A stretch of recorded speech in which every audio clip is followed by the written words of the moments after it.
The Kaya Girl, Chapter 11. 5 years later, I thought of those words again. Successful, victorious, Fiza. It was my first day at university. My parents had just left after dropping me at my hall of residence and helping me carry my things to my room.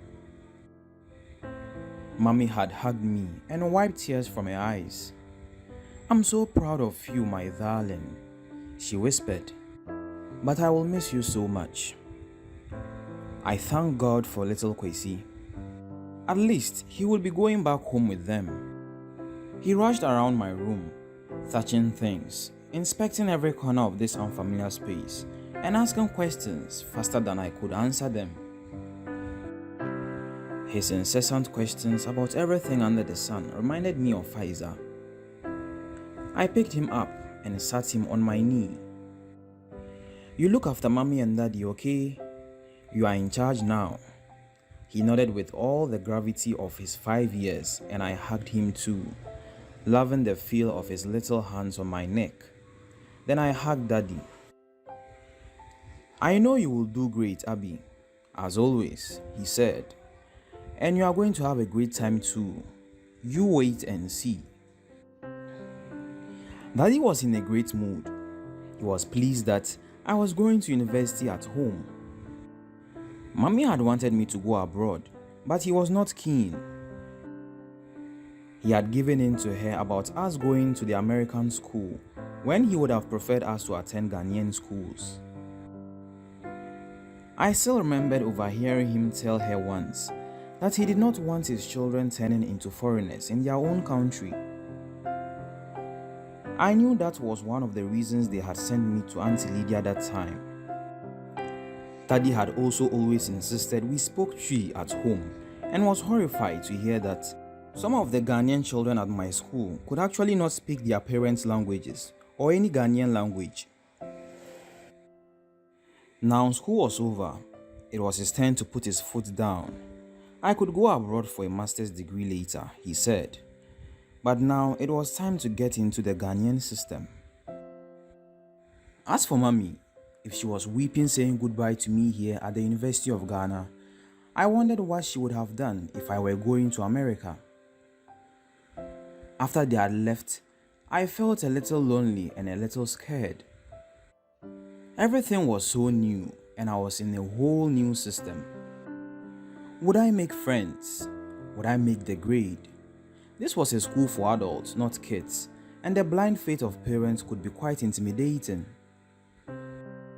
They just assumed I would do well, but how could they be so sure? What if it was too tough for me? Just because I had been among the top in my class did not mean I would be so here too. I was going to meet lots of other students who had been top where they were coming from. I was doing a bachelor's degree in English, and during the summer vacation, I had been sent a reading list as long as my arm. How many books could we study in one semester? I wondered. I had butterflies in my stomach. Then I heard Fiza's voice in my head. "Fear is the only thing that can stop you, Abina." How right she was, I thought. I will stand up to my fear. Fiza believed in me too, I felt it, although she was not here. Victorious, winner, Fiza, I thought. The butterflies were gone. She had helped me chase them away. I felt her with me in spirit, but I wish she were also here in the flesh, that we were freshmen together sharing this momentous day. What would she be studying, I wondered, if she were indeed by my side right now? Something scientific, no doubt. I smiled, recalling her, brow furrowed, trying to figure out how we could be revolving around something that rose and fell in the sky every day. She had brought it up again the morning after, on the way to the food stalls, and I had realized she had been pondering it ever since. She had badgered me to explain further till I stopped in my tracks and looked at the market stalls around me. Asking permission from the vendors, I grabbed an orange from one stall and a lime from a stall opposite. Okay, you hold the orange up in your hand like this and stand still, I told her.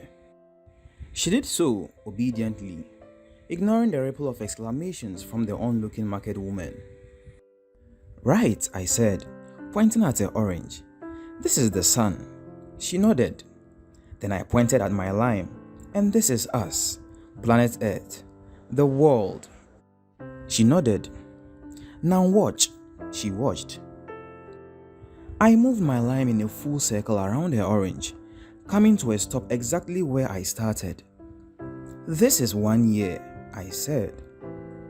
The market woman looked on, fascinated, some smiling, some frowning. One of the frowning ones waved their hand as if to shoo us away. Hey, don't come and do juju here, oh, she cried. Juju, cried the orange seller. Bring back my orange, oh. Oh, aunties, I exclaimed. Haba, I'm not doing any juju here. I'm just trying to demonstrate something to my sister. They wanted to know more, so the citrus section of Makola Market became my seminar room. My science teacher would have been proud of me, I thought. I was not very good at science, but thank God, this was one lesson I had understood very well, precisely because of the demonstration I was now attempting to reproduce.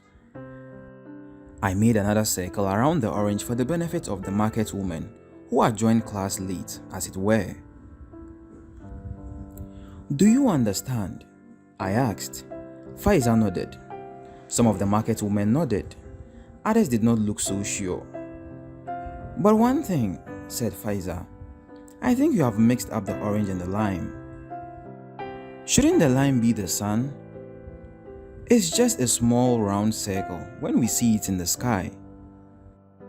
Oh no, I said, watching all the eager faces and feeling the power that knowledge gave.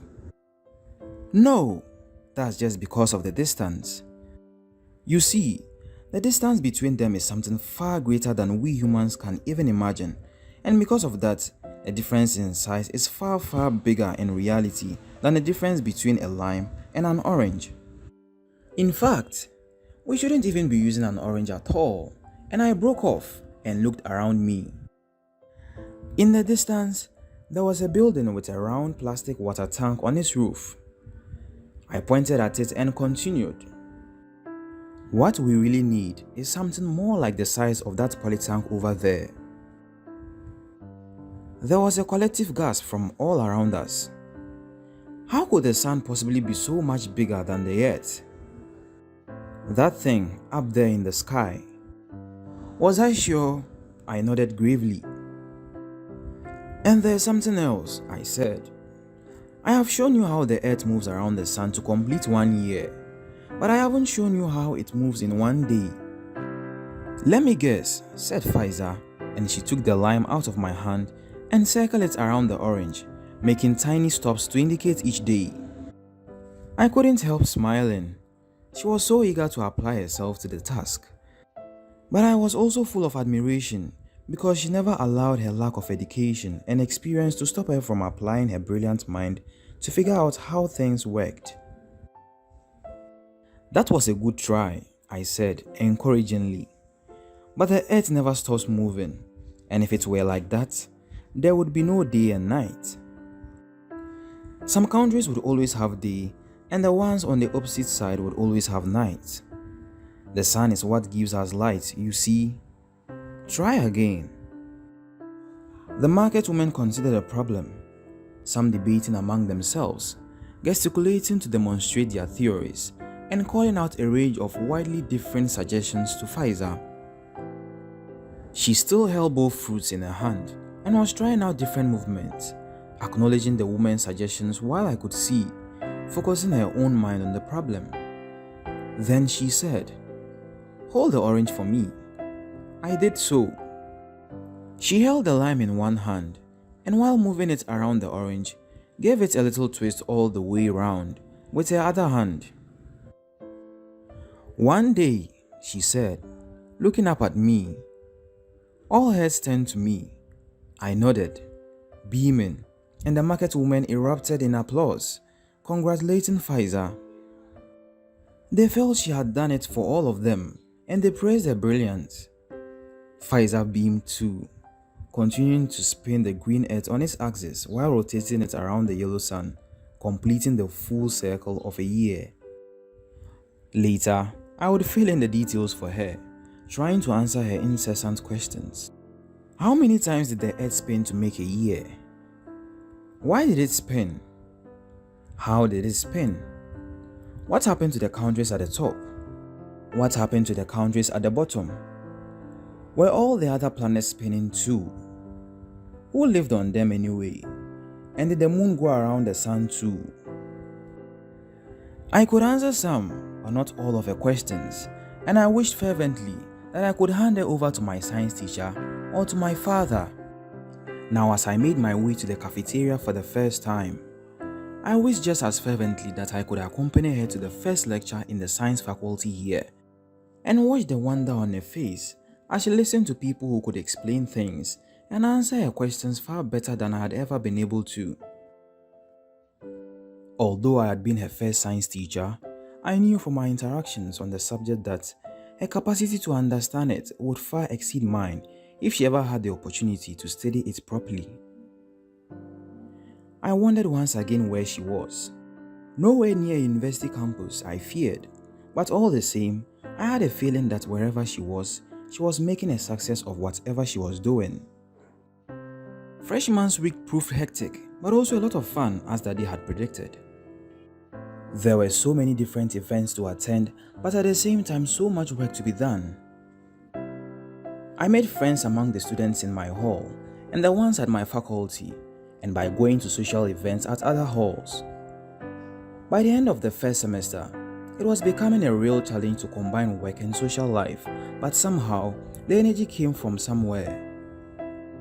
Among the campus events on offer were student plays, and our teachers in the English department always encouraged us to attend.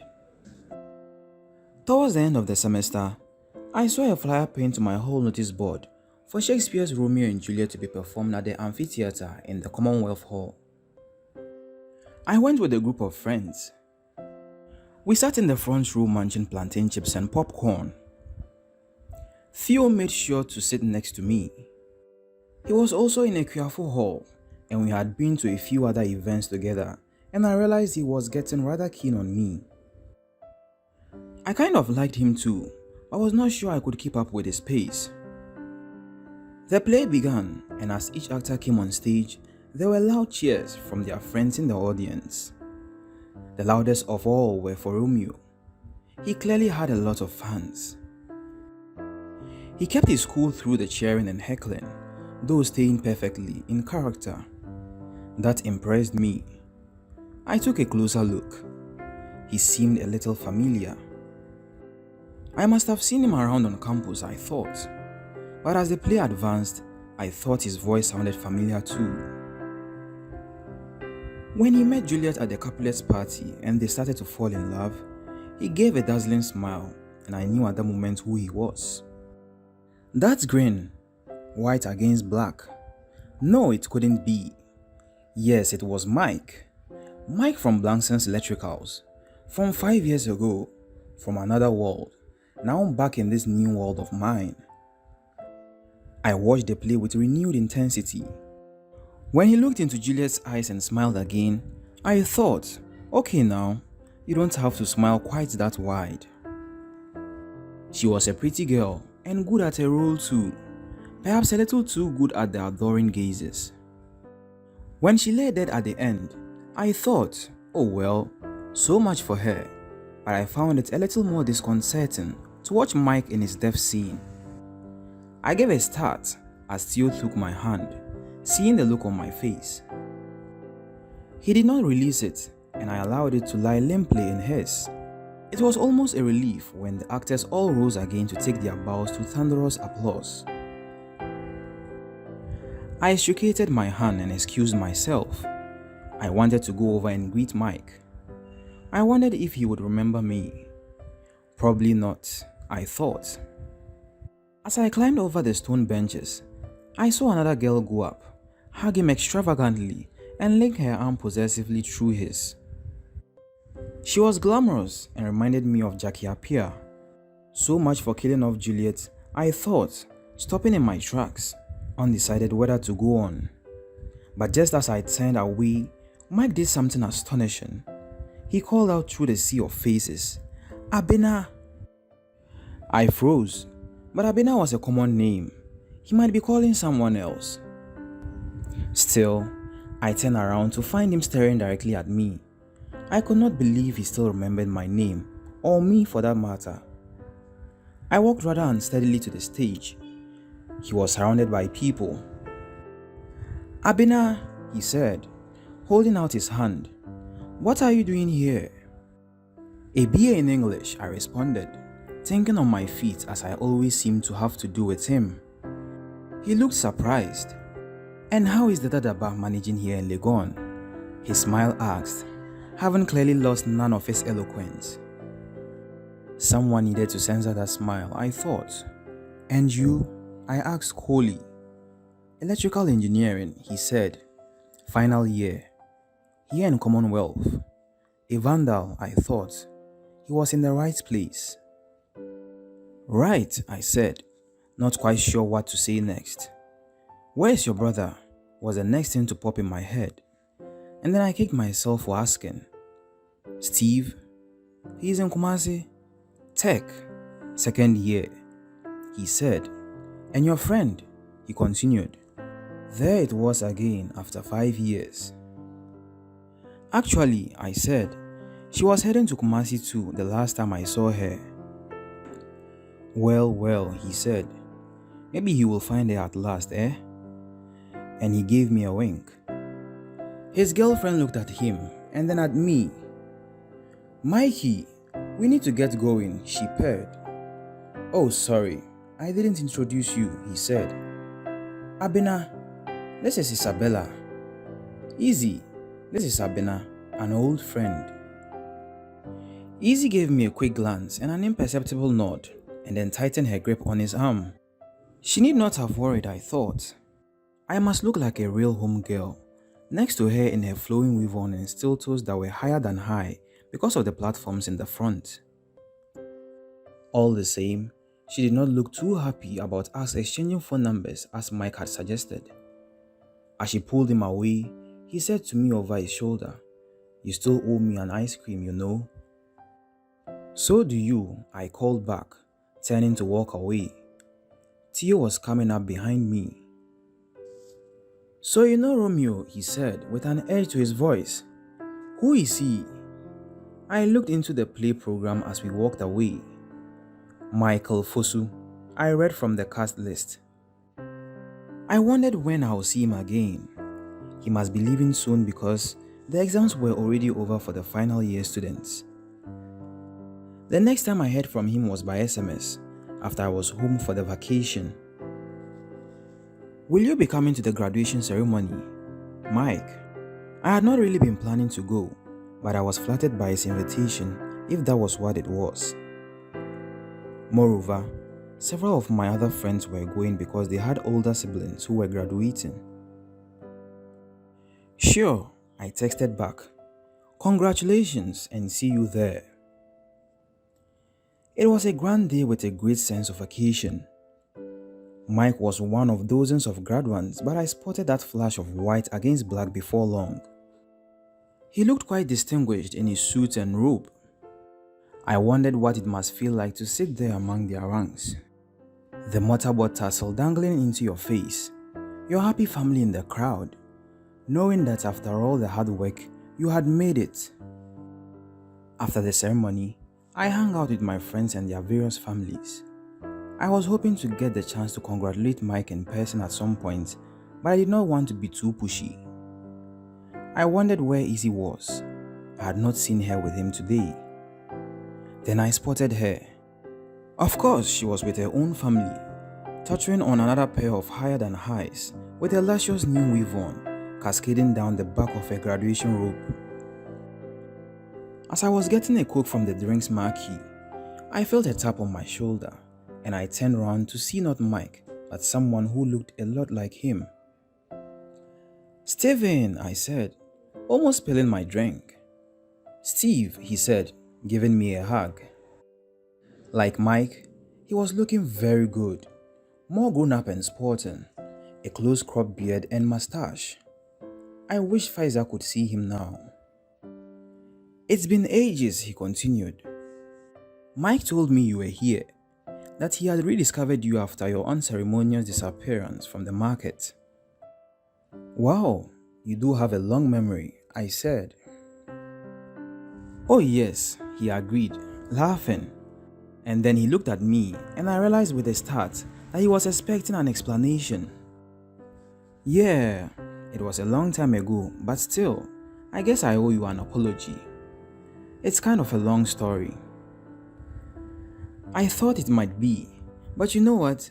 I love stories, he responded, especially ones with mystery people in them.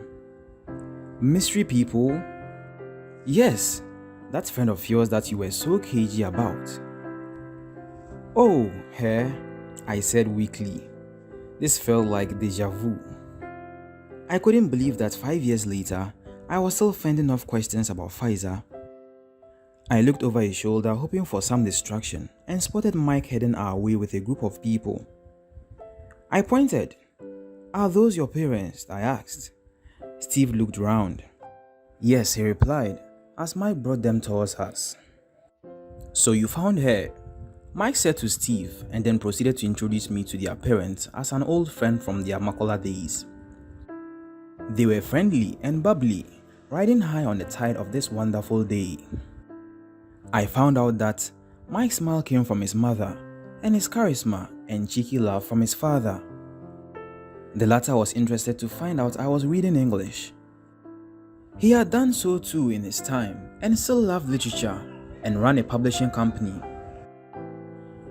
I suspected it was from him that Mike had inherited his flair for drama. He asked me which text I was studying and started discussing them with me. As he quoted lines from Shakespeare, I saw Izzy looking over at us from a distance with a frown on her face. Too bad for you, I thought. Mike and Steve also had a younger brother and 2 sisters.